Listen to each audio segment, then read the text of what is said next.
Abramos, irmãos, a palavra de Deus em Mateus capítulo 22, a partir do versículo de número 15.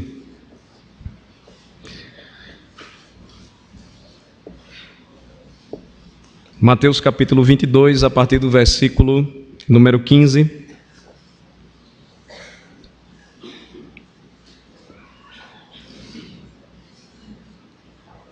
Nós temos aqui agora, a partir do versículo 15, uma série de três confrontações de Jesus para com os religiosos de seu tempo. Pelo menos estas três confrontações, elas ocorrem em Mateus e Marcos. Lucas apenas menciona duas delas, mas nos evangelhos semelhantes ou sinóticos, Mateus, Marcos e Lucas, essa série aqui, ela segue uma mesma sequência.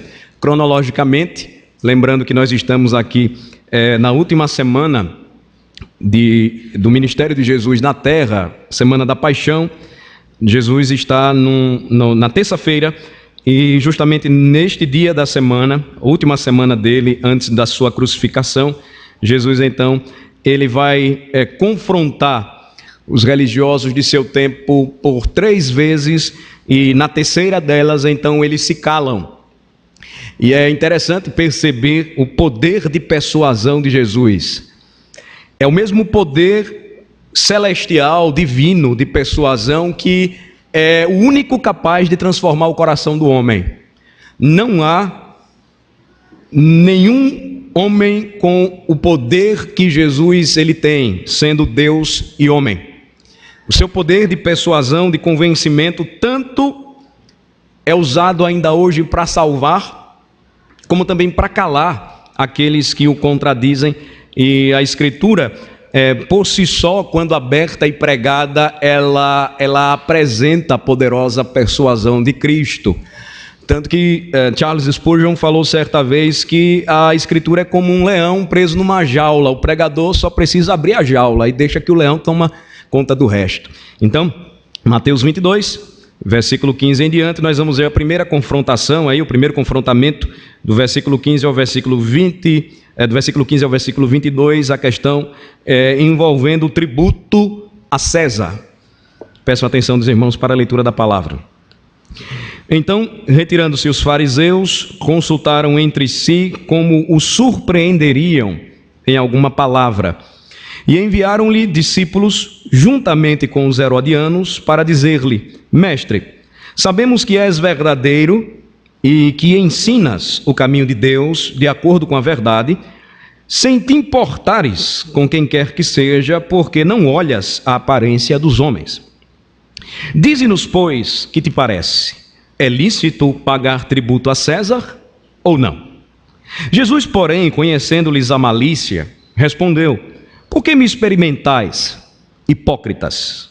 Mostrai-me a moeda do tributo. Trouxeram-lhe um denário.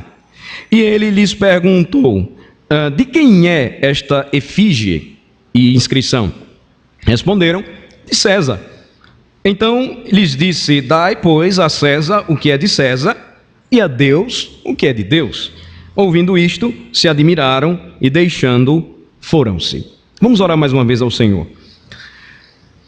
Concede-nos, ó Senhor, nós te pedimos humildemente o entendimento necessário para que, à medida em que estudamos a palavra, o teu Espírito fale ao nosso coração, ilumine a nossa mente e o nosso coração. Fala, Senhor, mais uma vez, poderosamente, com o poder persuasivo de Cristo, o Senhor da palavra, ao nosso coração. Fala, Senhor, e edifica a tua igreja, transforma corações, ensina-nos a tua lei. Nós oramos assim em nome de Jesus. Amém. Amém.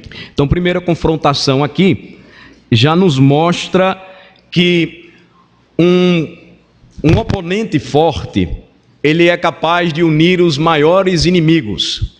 A gente percebe muito isso quando o assunto é política. E mais uma vez, percebam onde os caminhos da providência nos levam. Nós não estamos aqui escolhendo sermões para pregar em ano eleitoral. Não precisamos disso. Mas a providência nos traz para uma passagem importante para o tempo que a gente está vivendo hoje. E, assim como na política, não somente brasileira, mas do mundo, um aliado ou um oponente forte pode unir os maiores inimigos para que juntos eles possam, de alguma maneira, derrubar aquele que lhes ameaça. Nós encontramos na primeira confrontação aqui de Jesus com os seus inimigos, fariseus e herodianos juntos. Deixa eu explicar um pouco isso para vocês.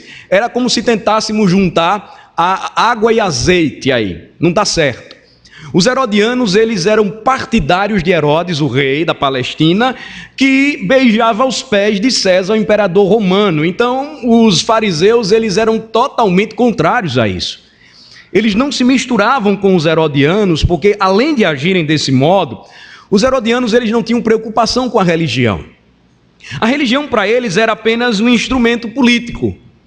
Eles não estavam preocupados, se necessário fosse, adorarem a César ou a fazerem aquilo que a própria lei de Moisés lhes condenaria. Sendo judeus, os herodianos eles faziam grandes concessões em nome do rei. E nós sabemos o que é que acontecia no palácio de Herodes. Tudo o que era de pior: corrupção, imoralidade, violência. O último grande profeta foi morto num palácio herodiano. Então, os herodianos são estes aqui. E os fariseus, por outro lado, homens extremamente zelosos pela lei. Homens que tinham um zelo tão grande pela lei do Senhor, que acabaram se considerando protetores da lei e até acima da lei, criando as suas próprias leis. Eis a razão porque o Senhor Jesus também os combateu fortemente. Então, de um lado, um grupo extremamente pervertido, liberal, promíscuo, corrupto.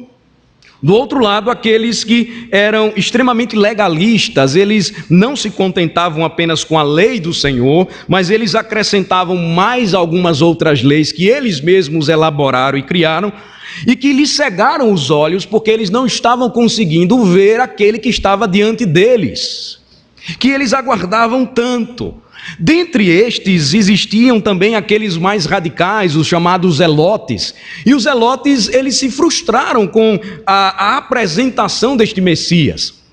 Eles queriam um Messias que viesse e destruísse Roma, os herodianos e tudo aquilo que eles consideravam lixo. Então agora, nós encontramos dois polos aí, oponentes frustrados que não eram aliados, aliando-se para destruir um inimigo maior. Quem é ele? Jesus. Então, qual é a estratégia deles? Versículo de número 15. Quando eles percebem que não conseguem êxito em pegar Jesus, porque o povo estava com Cristo e eles já sabiam o que o Senhor Jesus estava tratando com eles quando lhes contou aquelas 3 últimas parábolas que nós vimos. Então, os fariseus se retiram. No versículo de número 15 vemos isto, e eles começam a conversar entre si para saber como eles iriam pegar Jesus.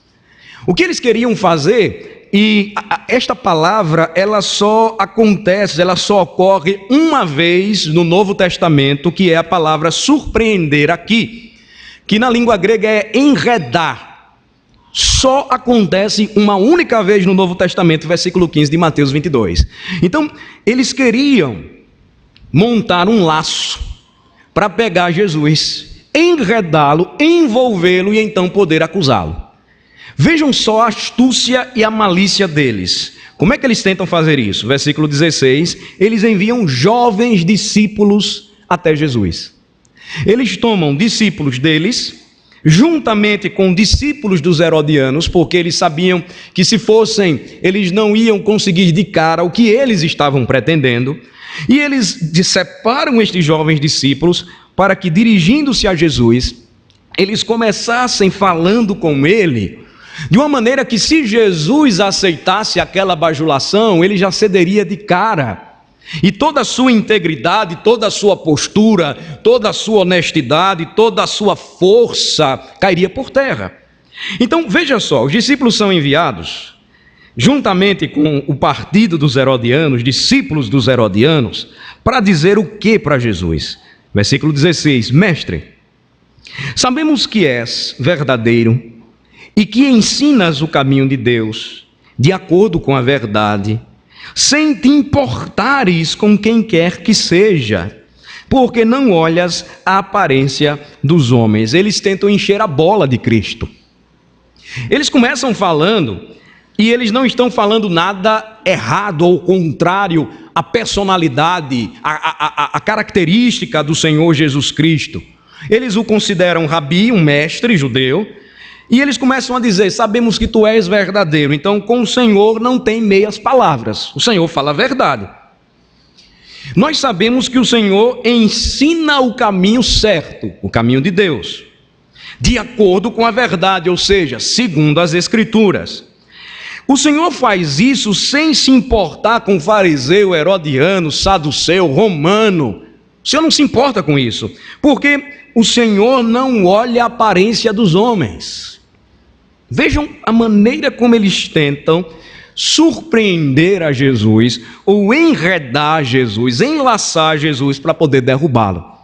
Mas eles estavam querendo chegar numa seguinte questão. Primeiro eles preparam um terreno, e a pergunta que eles fazem é a que está no versículo de número 17. Vamos ler juntos. A pergunta é essa, vamos lá. Dize-nos, pois, que te parece? É lícito pagar tributo a César ou não? Então, eles fazem toda aquela arrumação política, aquela arrumação que é característica dos bajuladores para enganarem os homens. O homem gosta de ser bajulado, gosta de ser louvado, de ser reconhecido como um homem que está acima de todos os homens, o cara. E aí vejam só o que eles estavam querendo dizer. O que é que parece para o Senhor? O que é que o Senhor tem a dizer a respeito disto aqui? É lícito, é legal pagar tributo a César ou não? Deixa eu explicar um pouco aqui o que está por trás desta pergunta aparentemente simples. Os herodianos, eles não tinham problema em pagar este tributo a César. César aqui é um título herdado de Júlio César, grande imperador romano, e que depois passou a ser aplicado para todo o imperador. Naquela época aqui, o imperador especificamente era Tibério. Então, eles pagavam tributo e este tributo era individual. Os herodianos não tinham problema com isso. Por outro lado, os fariseus, aqueles até mais radicais, acreditavam ser um ato de maior traição pagar esse tributo. Porque vejam só, a questão aqui, ela não envolvia apenas estas obrigações civis que nós temos: pagar imposto, pagar as nossas contas, sermos bons cidadãos. Pagar imposto aqui era o sinal mais claro em Roma de total submissão. Veja só, nós vivemos em um país de liberdade religiosa, onde há liberdade de religião ainda. Então você pode pregar a religião que você quiser. Se você não se você não atentar contra a vida de alguém, se você não se apresentar como um terrorista, um homem-bomba, coisa desse tipo, você pode pregar a sua religião. Você pode pregar na praça livremente, você pode pregar em qualquer lugar. Mas a questão aqui é que não havia liberdade religiosa. Submissão ao Império Romano envolvia este pagamento de tributo individual, que era o aspecto ou era a representação de uma total submissão à vontade de um imperador, inclusive até mesmo a adoração a ele. No século VI, vai acontecer mais adiante uma rebelião dos judeus, está registrado no livro de Flávio Josefo, a história dos judeus, porque os zelotes se recusaram a pagar este tributo e o pau quebrou, eles lutaram, guerrearam e foi uma grande confusão, porque estava muito mais do que um simples pagamento de imposto, a submissão aqui era a grande questão. Então vejam a pergunta que eles lançam para Jesus: é lícito pagar tributo a César ou não? Se Jesus dissesse sim, ele então seria condenado pelos fariseus de se submeter ao imperador, prestar culto ao imperador, devoção e submissão ao imperador. Quebra o segundo mandamento da lei de Deus: não terás outros deuses diante de mim, ou não farás para ti imagem de escultura. Primeiro e segundo mandamentos. Mas se ele dissesse também não, o que isso envolveria ou acarretaria? Ele estaria desobedecendo uma ordem clara do império que dominava a sua região. Então, se ele dissesse sim ou se ele dissesse não, vejam a ideia do enredar. Eles iam pegar Jesus na cabeça deles de qualquer jeito, com sim ou com não. Jesus ia ter que dar uma resposta. Mas aí vejam só a grande sabedoria do nosso Redentor. Jesus então, conhecendo o que se passava em seus corações, sabendo da sua malícia, ele responde o seguinte: por que vocês me experimentam, seus hipócritas? Ele não se deixou envolver com toda aquela conversação inicial, que o Senhor prega a verdade, que não tem medo de ninguém, que segue e ensina o caminho de Deus, que não olha para a aparência dos homens. Jesus é o único que conhece os corações a fundo, e ele sabia o que aqueles homens pretendiam. Ele sabia muito bem. Então, quando Jesus se dirige para eles, antes de respondê-los, ele diz: por que vocês estão me experimentando, seus hipócritas? Vejam, confrontação. Jesus então diz: me mostre a moeda do tributo. Mostre, tragam para mim a moeda. A questão não é que Jesus não tivesse moedas. Ele tinha até um tesoureiro que veio atraí-lo, Judas Iscariotes. A questão é, ele vai mandar que a moeda romana, o denário, que era o valor pago por este tributo, fosse trazido até suas mãos. Por quê? Porque nas moedas romanas, você tinha de um lado a face do imperador, aqui Tibério, do outro lado você tinha o imperador assentado em um trono. Agora, do lado da moeda onde estava a cara do imperador, tinha a frase com o nome do imperador, dizendo que ele era o Augusto Divino, ou o Divino Augustus, César. Do lado da coroa, onde o imperador estava assentado no trono, naquela efígie, com as suas inscrições, a frase era sumo sacerdote. Jesus então pega a moeda, ele sabe que havia algo muito maior por trás, muito maior do que um simples imposto, e quando ele pede aquela moeda, ele então pergunta para eles no versículo de número 20, olhem comigo: de quem é esta efígie e inscrição? Eles respondem: de César. Claro, era a moeda do imperador. Mas aí vejam a resposta clássica dada por Jesus e que geralmente a gente utiliza em diversos casos sem uma compreensão mais aprofundada, sem saber o que estava por trás de tudo aquilo. Jesus então responde: dai, pois, a César o que é de César e a Deus o que é de Deus. Vejam a sabedoria de Jesus em respondê-los. Jesus, com aquela moeda em suas mãos, ele diz: o que é de César, porque ele sabia, Daniel capítulo 4, quem coloca reis e retira reis é o Senhor de toda a terra. O rei que estava governando sobre eles foi colocado pelo Senhor. Mas além disso, o Senhor completa dizendo que a Deus devia ser dado o que pertencia a ele, porque aquele trono não pertencia a César, mas a Cristo. Ele não era o sumo sacerdote, mas os religiosos, fariseus, herodianos, todos estavam diante do grande e sumo e verdadeiro sacerdote. Mas ainda tem mais. Quando Jesus ele fala desta maneira, qual a reação dos que o ouviram? Eles ficaram sem palavras. Quando eles ouviram isto, versículo 22, eles se admiraram e deixaram Jesus e foram embora. Por quê? Aquela moeda era claro sinal do que eles estavam passando naquele momento era fruto do juízo de Deus sobre uma nação desobediente.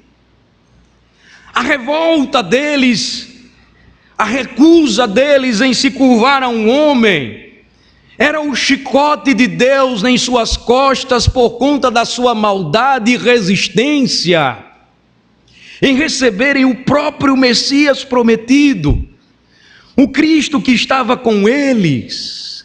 Jesus então lembra que tudo aquilo que eles estavam passando e o que deveria ser dado a César, deveria ser dado a ele, porque Deus havia colocado César no trono. Percebam, o texto ou a narrativa aparentemente simples nos aponta para uma realidade muito importante para os nossos dias. Os apóstolos compreenderam muito bem o ensinamento de Jesus, e ele vai mostrar então que todo crente deveria entender, se submeter e reconhecer as autoridades constituídas.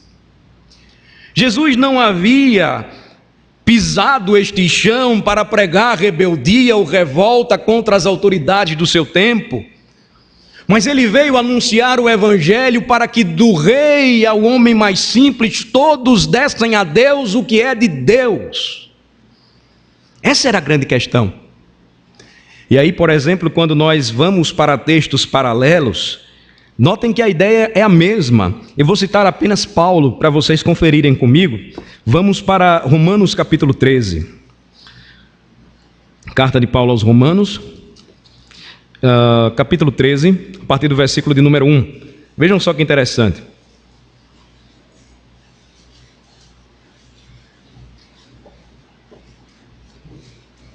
Romanos 13, a partir do versículo 1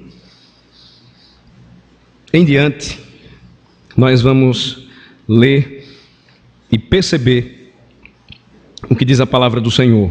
Vamos ler juntos o versículo 1.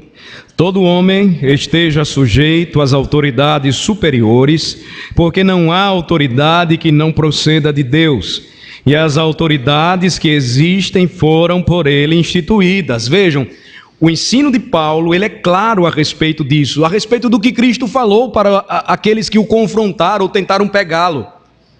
Isso sempre aconteceu e desta forma Deus governou a história dos homens, dos povos. Paulo então diz, veja, ele está escrevendo aos crentes que moravam na capital do império, Roma.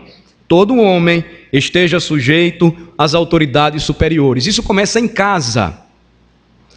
E uma nação que se preza, ela tem um zelo e um cuidado muito grande pelas casas, pelas famílias.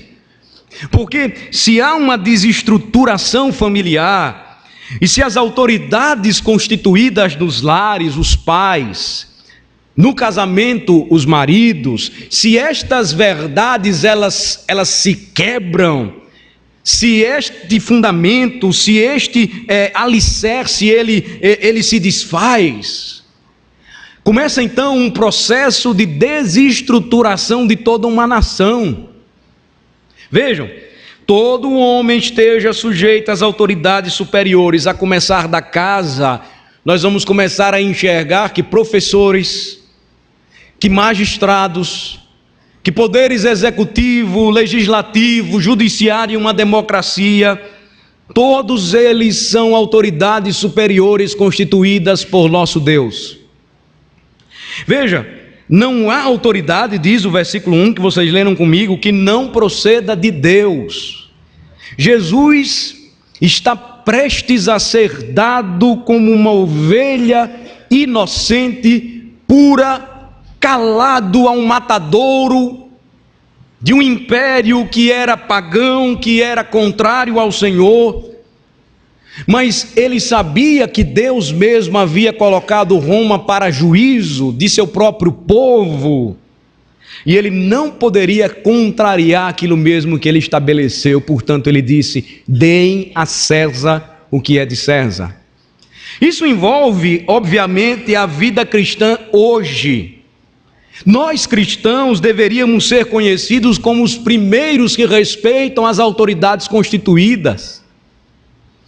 Nós que somos cristãos devemos atentar para o que diz a palavra: não há autoridade que não proceda de Deus, e orar por elas.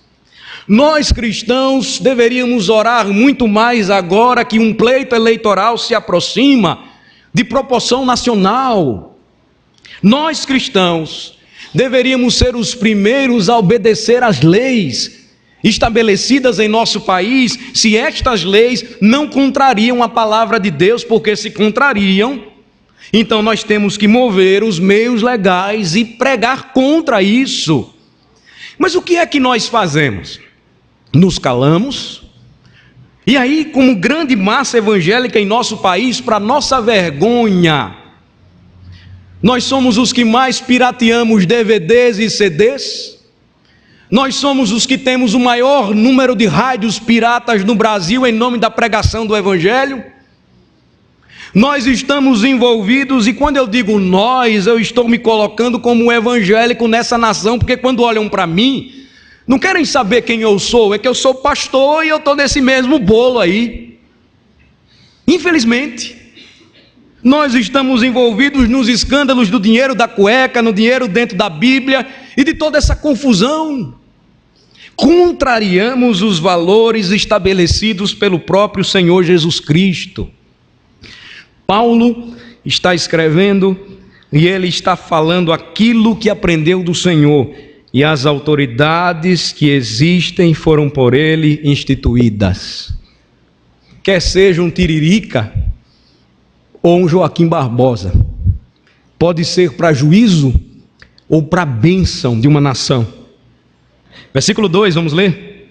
De modo que aquele que se opõe à autoridade resiste à ordenação de Deus, e os que resistem trarão sobre si mesmos condenação. Vejam só, se a autoridade superior ela é instituída pelo Senhor, opor-se a elas é resistir àquilo que Deus ordenou. Então, se vocês fizerem uma análise rápida, e aqueles que são envolvidos com segurança pública podem confirmar, o grande número que nós temos de jovens homens presos, muitos deles filhos de pais crentes ou de pessoas de família, o grande número de jovens homens mortos por tiro, por arma branca, por envolvimento com drogas, com álcool e com toda a espécie de perversão, começa com a desobediência aos pais. A consequência é que não se respeita mais professor. A consequência é que nós agora temos todo um cuidado de chamar um menino a atenção, quando os mais antigos, e nem tão antigos assim, aprenderam que não se passava no meio da conversa de dois homens, sem tomar um cascudo. Respeita, rapaz. Eu não estou inventando. Mas hoje, o que nós percebemos é uma geração de meninos mimados, criados por pais mimados, e a nação está do jeito que está. Eu voltava de São Paulo agora, na sexta-feira, do meu lado, um casal de idosos, poltrona número 1 do avião. Atrás de mim, um pai com 2 meninos, pequenos. Os meninos tinham de 5 a 4 anos de idade, no máximo. Eles chutaram as nossas poltronas a viagem toda, e o papai bobão ficava: menino, pare. Isso é ridículo. Mas é assim que começa, e quando cresce, bate no professor, ou faz o que fizeram com um professor porque ele não estudou e levou 0 na prova. 5 tiros em um professor em nosso estado. Vejam que tristeza. A proporção então ela aumenta, quando o que nós vemos é o seguinte: se uma nação não se sujeita às autoridades superiores, não dando a César o que é de César, porque não dá a Deus o que é de Deus, as consequências elas são estas. Aqueles que chegam aos cargos públicos, eles saíram de algum lugar, saíram do nosso meio, saíram do meio da gente. Vocês pensam que aquela conversa de propaganda política vai mudar quando eles chegarem lá? Se eles nas mínimas coisas eles quebram as leis, quando eles começarem a ver as cifras, milhões de cifras diante dos seus olhos, poder corrompe, porque eles não aprenderam a dar a César o que é de César e não dão a Deus o que é de Deus. E aí a consequência, irmãos, é de que os que resistem trarão sobre si mesmos condenação. Isso é bíblico. Vejam só o que diz o versículo 3. Por quê? Vamos lá? Porque os magistrados não são para temor quando se faz o bem, e sim quando se faz o mal. Queres tu não temer a autoridade, faze o bem e terás louvor dela, visto que a autoridade é ministro de Deus para teu bem. Entretanto, se fizeres o mal, teme, porque não é sem motivo que ela traz a espada, pois é ministro de Deus, vingador, para castigar o que pratica o mal. Paulo está falando diante de um quadro de perseguição terrível em seus dias.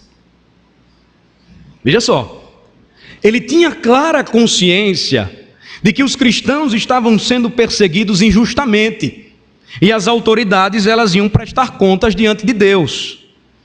Mas o ensino baseado no Evangelho, ele aprendeu de Cristo, é que isto jamais deveria ser motivo para rebeldia.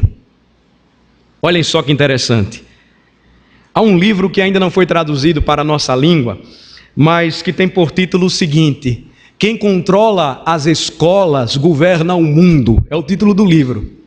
Ele faz então uma análise, por exemplo, de como o nazismo tomou conta da Alemanha. Sabe como? Por meio da educação. Dominou as escolas, infiltrou gente no meio das igrejas com as ideias nazistas, e aí ele começou a corroer e a ruir tudo aquilo que ainda segurava e mantinha de pé uma nação. Uma nação que sofreu os horrores de uma primeira guerra, que estava abalada e que só esperava um parasita oportunista se levantar. E sabe o que está registrado? E o que os nazistas eles atestaram claramente? O principal impedimento para o avanço do nacional-socialismo, nazismo, viu? Não é direita não. O nacional-socialismo em nosso país é o cristianismo autêntico, ponto. Porque onde tem crente, tem gente obediente, tem gente trabalhadora, tem gente que porque dá a Deus o que é de Deus, vai servir, produzir e honrar a sua nação, e vai lutar, se possível for ou se necessário for, contra as injustiças. Então, quando fazemos o bem, nós então esperamos o bem. Quando fazemos o mal, a matemática é simples. Nós devemos sofrer os rigores da lei. E o que é que nós notamos ou que nós percebemos hoje em dia? É uma falta de compreensão daquilo que é claramente ensinado por Jesus em sua palavra. E aqui, irmãos, nós precisamos refletir. Nós precisamos considerar isso de uma maneira muito clara. Se nós não estivermos prontos a obedecer os superiores, as autoridades constituídas, quando percebermos um erro, ou um desvio, ou uma quebra de um ordenamento ou de uma lei que vai de encontro aos valores do Evangelho, isso vai passar como passa uma boiada em nosso coração. Como passa uma boiada e uma cancela bem grande, o nosso coração vai receber tudo. Porque nós não estamos atentos ao que está acontecendo, nós não estamos orando pelo que vem se sucedendo, e nós não estamos nem aí para o que acontece. Eu quero é ganhar, pastor. Eu quero é ter vantagem. Eu quero receber do mesmo jeito que o ímpio recebe, porque é a nossa nação. É isso que a gente está vendo aí. Nunca nós vamos conseguir mudar uma nação se nós nos esquecermos do que nos ensina a palavra do Senhor. Os magistrados não são para temor quando se faz o bem, e sim quando se faz o mal. Eu andava tranquilamente vindo para a igreja um domingo desses aí e fui parado numa blitz da polícia militar. Infortunadamente nós esquecemos de pagar o documento IPVA do carro. O pastor tem que andar na linha, mas esses acidentes acontecem. Então, quando eu fui parado com toda a convicção e certeza, dei minha habilitação, estava em dia. Passei o documento do carro, o soldado olhou e disse: o senhor tem certeza? O senhor está com o documento atrasado? Eu disse: não, mas foi pago. Procura aí, não achei. Eu vou olhar no sistema para ver se encontro. Quando olhou, disse: não, infelizmente o carro está com documento vencido. E agora? O carro vai ter que ser apreendido. Eu não atentei para o que dizia a lei. Eu me esqueci. Infortunadamente não foi feito aquilo que deveria ser feito. O que é que eu ia tentar fazer agora? Peraí, vamos conversar? Vamos dar um jeito aí, porque eu não posso me atrasar. Eu tenho que cumprir as minhas obrigações, é domingo, eu tenho que pregar o evangelho. Como é que a gente resolve isso aí? Não é geralmente assim que o brasileiro faz e muito crente faz. Eu disse: eu estou errado, levo o carro. Tive que aguardar, tive que esperar, passei toda aquela vergonha pelo que aconteceu, mas aconteceu. O mandamento diz: a lei é para o bem daqueles que fazem o bem. Se em algum aspecto da lei a gente não faz o que ela manda, ainda que seja por esquecimento, nós precisamos nos submeter a ela. Foi o que aconteceu. E agora percebam o que é que ocorre. Eu estou usando um exemplo cotidiano. Quando alguém se levanta contra aquilo que a lei estabeleceu, por exemplo, o Estado Democrático de Direito, e as pessoas se levantam em nome de um protesto e começam a quebrar patrimônio público, queimar ônibus, queimar escolas. E o nosso país virou a bagunça que a gente está vendo hoje. Um dia na televisão está lá, filmando, e os policiais militares, eles estavam quebrando a prefeitura de Aracaju. O policial todo receoso por conta dos direitos humanos, ele disse: olha, nós vamos garantir a segurança do protesto de vocês. Eles estavam quebrando tudo. Está tudo invertido, porque não está sendo aplicado aquilo que diz a palavra de Deus: para os que temem o bem, mas para os que fizerem o mal, espada. A lei deve ser aplicada corretamente. Paulo está falando isso a respeito de um império que estava longe de ser uma democracia. E aí, finalmente, vejam só o que ele diz a partir do versículo 5. É necessário que lhe estejais sujeitos, não somente por causa do temor da punição. Olhem só que interessante aqui. Mas também por dever de consciência. Porque Deus instituiu as autoridades. Por dever de consciência, eu devo me submeter a elas. Por esse motivo, o versículo 6, também pagais tributos. Foi o que Cristo disse. Porque são ministros de Deus atendendo constantemente a este serviço. Você pode dizer: mas pastor, é duro para nós. A carga tributária em nosso país, ela não permite que a gente prospere. É duro para nós. Em nome de inúmeras bolsas, eu já perdi as contas. A conta de alguém vai vir com reajuste de energia, de luz, impostos. Se você já colocou gasolina no carro e olhou atentamente para aquele bilhetinho que eles dão para vocês, o cupom fiscal, vejam o imposto que você paga por 1 litro de combustível. É injusto. Você percebe que a nossa nação tão rica poderia ser bem mais próxima? É fato. Mas a questão não está nisso aqui, meus irmãos. Por dever de consciência, por motivo de consciência, nós devemos obedecer. É o que a Escritura nos diz. Nós devemos mudar o que deve ser mudado da maneira certa, não saindo quebrando tudo e apoiando o quebra-quebra do que estão fazendo aí, com muito crente envolvido. Está errado. Nós devemos construir a nossa nação com gente que trabalha e com gente que tem desejo de mudar. Agora, irmãos, isso só acontece quando você primeiramente entende o que deve ser dado ao seu Senhor. Senão você jamais vai entender o porquê o ensinamento da palavra está aqui diante de nós.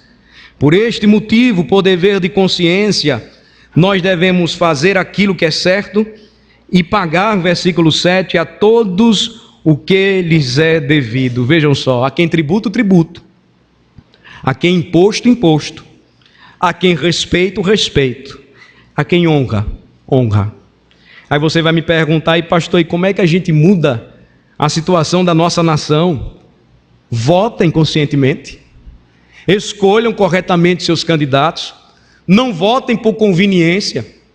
Não vota porque você vai ser beneficiado, mas vote enxergando que aquele homem ou aquela mulher de fato farão diferença em uma região extremamente corroída da nossa nação e que será difícil. Faça aquilo que é devido, nos diz a Escritura Sagrada, pague aquilo que é certo, viva com honradez, e aqui também, não se exclua. Se o seu chamado e vocação envolve fazer a diferença em áreas ou pontos estratégicos da sociedade. Eu vou voltar novamente aqui para um ponto importante. Enquanto nós peregrinamos neste mundo, olhamos para o céu e marchamos nesta terra. A educação, que é um grande problema em nosso país, tem sido esquecida por nós protestantes em solo sergipano. A gente se contenta com a síndrome do maior e melhor aqui em nosso estado. Deixa eu explicar. O melhor médico, a melhor escola, o melhor carro, o melhor bairro. Essa é uma síndrome sergipana, aracajuana. Quando na realidade nós teríamos capacidade de fazer uma grande diferença em nossa cidade e em nosso estado no quesito educação. Poderíamos transformar estruturas a começar de uma boa educação de qualidade bíblica com valores cristãos. E faríamos tudo corretamente, dando a César o que é de César, porque primeiramente honraríamos o nosso Deus. Nós podemos fazer a diferença assim, à semelhança do que o nosso Senhor nos ensinou. Se sendo bons cidadãos cristãos, não apegados a este mundo, resgatarmos o verdadeiro sentido da vocação. Por que a gente está criando os nossos filhos hoje? Para ganhar dinheiro? Para ter sucesso? Para ser os melhores? Ou nós estamos criando-os para que usem as suas vocações para a glória de Deus e sirvam a sua cidade, o seu estado, a sua nação? Façam aquilo que é certo, honrem aqueles que devem ser honrados, a começar de casa. Sirvam aqueles que devem ser servidos como bons servos. Não só neguem impostos, paguem os seus tributos e lutem. Porque a Escritura não nos deixa sem passagem específica para nos lembrar que há casos onde nós precisamos dizer não.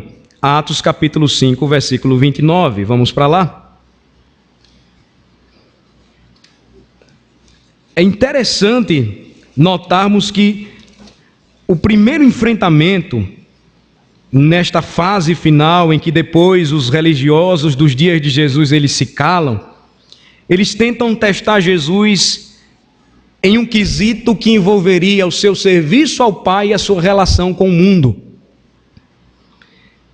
Notem que quando os apóstolos eles dão prosseguimento à missão de Cristo, capítulo 5, a partir do versículo 17, nós temos o relato da prisão dos apóstolos, com que eles foram presos por pregarem o evangelho. Então, a partir do versículo 17, eles se levantam, tratam da questão, e aí, quando chega ao versículo 27, notem, nós vamos ver o que nós vamos ler até o versículo 32. Percebam o único caso ou critério onde, se desafiados formos, nós então somos chamados a desobedecer às autoridades constituídas. Atos 5, a partir do versículo 27 até o 32, leiam comigo. Trouxeram-nos, apresentando-os ao sinédrio, e o sumo sacerdote interrogou-os, dizendo: expressamente vos ordenamos e não ensinasseis nesse nome, contudo enchestes Jerusalém de vossa doutrina, e quereis lançar sobre nós o sangue deste homem. Então Pedro e os demais apóstolos afirmaram: o quê? Antes importa obedecer a Deus do que aos homens. O Deus de nossos pais ressuscitou a Jesus, a quem vós matastes, pendurando no madeiro. Deus, porém, com a sua destra o exaltou a príncipe e salvador, a fim de conceder a Israel o arrependimento e a remissão de pecados. Ora, nós somos testemunhas destes fatos, e bem assim o Espírito Santo que Deus outorgou aos que lhe obedecem. Se houver impedimento à pregação do Evangelho, se baixarem uma lei que nos proíba pregar, que homossexualismo é pecado, que Deus fez homem e mulher, que homem com homem, mulher com mulher é perversão, leva ao inferno, como qualquer outra quebra dos mandamentos do Senhor. Se aprovarem uma lei que proíbam a nós de disciplinarmos os nossos filhos fisicamente, nós devemos pregar e dizer não. A Escritura diz que se corrigirmos o nosso filho quando necessário, livraremos ele do inferno. Se aprovarem uma lei que agora obriguem pastores a realizarem casamentos homossexuais nas igrejas, nós devemos nos levantar e dizer não, e pregar o que diz a Escritura, porque importa obedecer a Deus do que os homens. Se levantarem uma lei dizendo que nós agora não podemos mais pregar em praças públicas, não podemos mais anunciar o Evangelho, não podemos mais orar e testemunhar da nossa fé, antes importa obedecer a Deus do que aos homens. Este é o quesito. As outras áreas, se não contrariam a palavra de Deus, devem ser objeto do bom testemunho cristão. Para nossa vergonha não tem sido isso. Para nossa vergonha, o que vemos no Congresso é um bando de evangélicos oportunistas, em sua maioria, infelizmente. Para nossa vergonha, hoje, eu digo isso, eu tenho maior receio de indicar alguém. Quando chegam para mim e perguntam: pastor, eu estou precisando de alguém para tal emprego, porque eu tenho indicado gente que tem decepcionado depois, dado mau testemunho, quando como cristão deveria trabalhar ainda mais. Para nossa vergonha, nós estamos vendo uma geração de gente preguiçosa que está querendo se encostar na igreja, no dinheiro das viúvas e nos dízimos de Deus. Está errado. Trabalhem, homens, se precisarem, dobrem os seus horários, lavem carro, venda pipoca, faça alguma coisa, mas não seja tomado pelo espírito preguiçoso que nós estamos vendo em nosso país. Em nossa nação, a bolsa é o que vale. E tudo isso, irmãos, é vergonha clara àquilo que Cristo nos ensinou. Pregar o Evangelho, testemunhar o Evangelho, vai além daquilo que nós fazemos aqui dominicalmente. É entender o que Cristo nos ensinou. E eu concluo lembrando que quando ele pegou aquela moeda, ele quis ensinar claramente aos que estavam diante dele: o que é de César deve ser dado a ele. Tributo, honra. Mas se há implicações que nos levem a adorar ou a idolatrar um sistema corrompido e contrário ao Evangelho, digamos não. Porque a Deus deve ser dado aquilo que lhe pertence.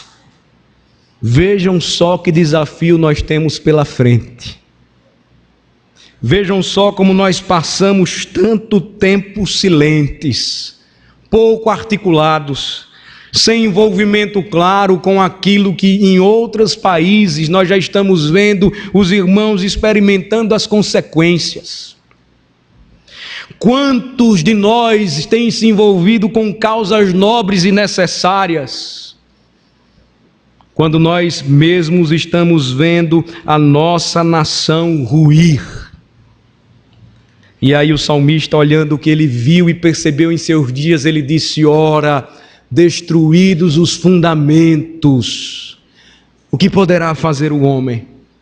A resposta vem diretamente depois, ou após o que ele diz: dos céus está Deus em seu trono e a tudo vê. Há um rei, aquele que destronou César porque quis se colocar como Senhor e Deus na terra. Há um rei, o Senhor Jesus Cristo, que nos redimiu e deu uma nova vida e novos valores e esperança e fé. Há um rei que deve ser honrado por todo crente. E ele será certamente honrado se nós entendermos um ensino tão simples, mas ao mesmo tempo profundo, extraído da sabedoria do Redentor. Há um rei, e a esse rei nós devemos toda a honra, toda a glória e toda a devoção. O nosso país só será diferente. E o crente deve ser sempre otimista e esperançoso a respeito disso, porque senão ele não prega. O nosso país só será diferente se nós começarmos a enxergar aquilo que Paulo viu. E quando ele escreveu aos Romanos, ele disse: eu não me envergonho do Evangelho, porque o Evangelho é o poder de Deus para a salvação de todo aquele que nele crê. É o desafio para a igreja. Pregar este Evangelho tão deturpado, esquecido, sem um Cristo. Pregar o verdadeiro Evangelho que exalta o Redentor e anuncia o Transformador, ou aquele que tem poder para transformar e salvar corações. É o desafio da igreja enquanto peregrina, de não viver, de não pensar e de não enxergar o mundo como os ímpios estão enxergando, vendo e fazendo. Observem, irmãos, o que diz a palavra de Deus.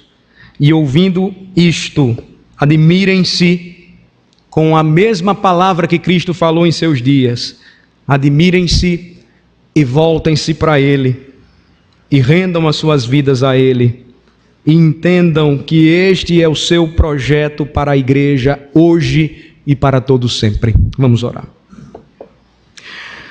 Ó Senhor, nosso Deus e Pai, rendemos graças e bendizemos o Teu nome, porque a Tua palavra revela a sabedoria profunda de Jesus Cristo. Por isso rendemos somente a Ele toda a honra, glória e riqueza, porque Cristo domina sobre tudo e todos. Ele é aquele que constitui autoridades para o nosso bem ou para o nosso juízo. Cabe a cada um de nós obedecermos às autoridades porque foram instituídas pelo Senhor e vivermos então vida tranquila e mansa à medida em que pregamos a Cristo e falamos dele à nossa nação, vivendo o Evangelho em sua pureza e simplicidade, colocando ao serviço do nosso povo as nossas próprias vocações, não desejando fazer aquilo que os ímpios fazem, nos corrompendo e sendo corrompidos por esse sistema caído. Tem misericórdia de nós, ó Senhor, nação evangélica, porque há muito tempo nos distanciamos do Teu propósito. E essa é a razão porque hoje nós somos muito mais objeto de vergonha e escárnio deste mundo, quando deveríamos sofrer perseguição por causa da justiça. Tem misericórdia de nós, ó Senhor, que clamamos e buscamos viver piedosamente o Teu Evangelho, porque sofremos as consequências do que estamos vendo hoje. E livra-nos, ó Senhor, de nos esquecermos do que Cristo nos ensinou, dando a César o que é de César, mas primeiramente a Deus aquilo que é dele, o nosso coração, a nossa vida, a nossa devoção. Abençoa, Senhor Deus, a nós e ajuda-nos, porque mais um ano eleitoral está diante de cada um aqui presente e nós temos o desafio de votar conscientemente, de fazer aquilo que é certo, de exercer a nossa consciência cristã, livrando o nosso país de todos os males que o cercam e que o consomem e o corroem. Ajuda-nos, ó Senhor, a agirmos corretamente. Enquanto aguardamos a volta do Senhor, ajuda-nos a caminharmos neste mundo, vivendo com piedade e temor o Teu Evangelho. Ajuda-nos, ó Senhor, a criarmos os nossos filhos, para que sejam obedientes, a começar em nossos lares, até mesmo ao mais importante ofício e cargo da nossa nação. Guarda-nos, ó Senhor, e faz-nos enxergar além, a contemplarmos um dia onde nós podemos ser muito mais influentes através da pregação do Evangelho, do ensino da palavra, e ser então uma bênção para a nossa nação, ao contrário do que nós estamos vendo hoje, Senhor. Ajuda-nos, ó Pai, ajuda-nos a fazermos aquilo que Cristo nos ensinou e foi novamente lembrado e fundamentado pelos apóstolos. Ajuda-nos, ó Senhor, e que nesta noite todos os que acabaram de ouvir a palavra de Cristo percebam que a Bíblia tem palavra e resposta para tudo aquilo que nós estamos vivenciando hoje. Ajuda-nos, ó Senhor, a sermos crentes, é o que nós te pedimos, a vivermos com santo temor, é o que nós te rogamos, porque sem ti, ó Deus, nada podemos fazer. Oramos em nome de Jesus. Amém.